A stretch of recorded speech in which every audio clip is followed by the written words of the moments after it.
You mentioned judgment. I'm still trying to understand this for myself. Like when we judge another, arguably what we're doing is just judging parts of ourselves that we can't reconcile or accept. How do you make sense of that? Well, I think that's right, what you said. I mean, when I have a client and they're in a place of judgment, I try to be curious about it. The first thing I think about is that they're projecting, right? So whatever they're judging in someone else, they're probably judging in themselves. That's the first place I go. And I think that's usually true, right? And so that's the first question that I ask myself. You see it mostly in relationship. Like I had a client earlier today who was really judging the neediness in his girlfriend. And I'm sitting there thinking, like, what about his neediness? Like maybe there's a place where he has need that he feels ashamed of, or he feels is weak, and he doesn't want to bring that out. And we eventually got there, and that's where it led to.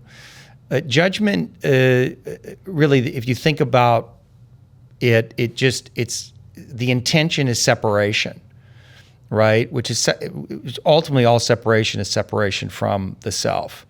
So if I'm judging you, like I'm putting something on you, I'm projecting something on you. And the moment I project something on you, I'm not seeing you. I'm actually like, you're just like what I want you to be. And I lose sight of your humanity. And so anything we judge, we can't see clearly. And I try to think about that a lot, right? Because of course, I judge things all the time intuitively. But I know when I'm in a judgment, I'm in a distortion. So can I step back and just be in acceptance of everything as it is? As you said, like whatever's happening in the world right now, there must be a reason for it. So if there's a reason for it, then it must be good. You know what I mean? Or at least part of the evolutionary process. If I trust in that, I trust that we're always growing and evolving, even if we go into dark times. There's something larger at play. And so can I just step back? Do I have the courage to just step back and look at it and just be with everything without the judgment and be in the truth of what it actually is? And I think that gives comfort, because I think the truth gives comfort. The truth is not always comfortable. We don't always want the truth because it shatters some of the illusions that we have that maybe give us comfort.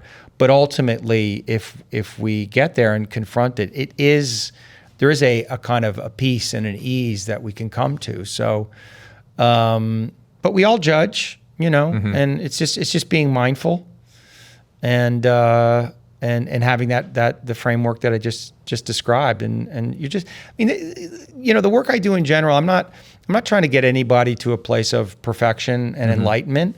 I'm just trying to give them tools to practice, right? Because life is hard, and we have a history, and we all got wounded as children, and so we all have these distortions and resentments and anger and pain and sadness and fear. Like that's in all of us, and from my experience, I don't know that there are things to entirely overcome. I think we can integrate them and move on, certainly, and start to make better decisions. But if you're evolving and growing in your life, you're probably going to be challenged consistently. Yeah. And as a new challenge comes up, all your stuff is going to come up.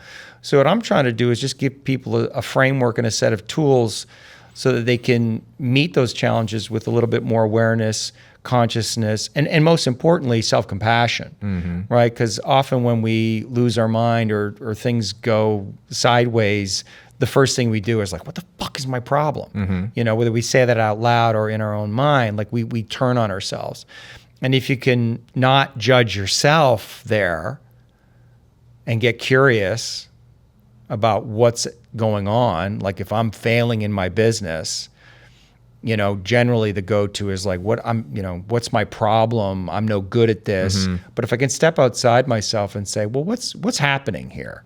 Because that's what I would do if I was trying to help somebody else with their business. I wouldn't judge them. Right. I just try to examine it like the way I'd look at a bunch of monkeys in a zoo. I'm just looking at them.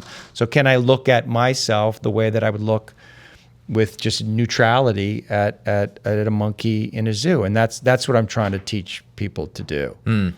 That's cool. I think as well, there's a part of us that like we teach what we need to learn kind of thing. Yeah. Something I've really noticed in coaching over the last 5 or 6 years is it's helped me profoundly, because in mirroring back to the client on the other side of the room or the screen, I get to see these other parts of myself, and I'm like, oh, that's a gap for me too.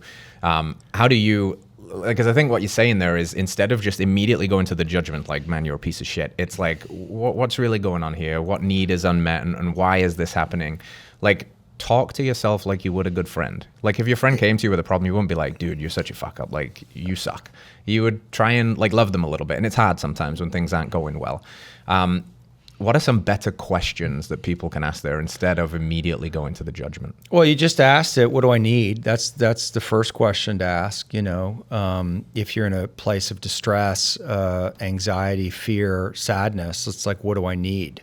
What do I actually need here? And often it's just connection and comfort. You know, usually like, we long for connection more than we let ourselves admit. Mm-hmm.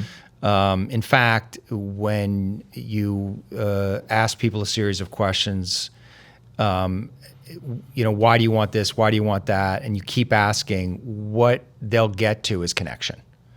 Almost always, like connection with others, connection with self. Who doesn't want to have more connection in their life? Mm-hmm. Feel like they're a part of something. And so generally that is what we're needing more than anything else. Other questions? What are you afraid of? What's the fear? Ooh. That's a question I ask my clients all the time. Like, what is the actual fear? Like, if this happens, what is your image of the result, right? Like, if your business fails, or if this girl dumps you, or whatever, like, what do you imagine is going to happen? And when they talk through that fear, usually what they realize is the fear is not nearly as bad as they imagine it in their head, that they actually can survive it. But often when it's unspoken or it's unknown, it feels so big inside our consciousness that we just don't want to look at it. We don't want to deal with it. And I think fear is present in most human beings all the time, because life is not safe, ever, right? I mean, we could be hit by a meteor right now. So it's never truly safe. And so there's that fear program that is running all the time. And so making peace with that fear, understanding what it is, and understanding that that no matter what happens, that we're going to be okay, and it's okay. And once you walk people through the questions, I think that often gives them a lot of comfort.